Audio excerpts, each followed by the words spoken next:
Totoo po ba? Maraming anak kung kailan patay na. Saan pa pinagmamalaki ang magulang? Napansin niyo po? Doon sa mga burol, kung kailan nakaburol na, natuto na sa ataol yung kanilang magulang, saka pa kinikwento sa mga kamag-anak, sa kaibigan, sa mga katrabaho. Napakabuti ng magulang ko, napakabait ng tatay ko.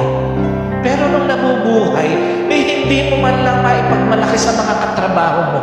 May hindi mo man lang maipagmalaki doon sa mga kamag-anak mo.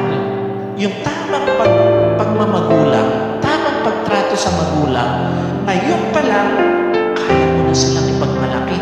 Huwag mo nang intayin na wala na silang lakas. Saka mo masasabihin, mabuti silang magulang.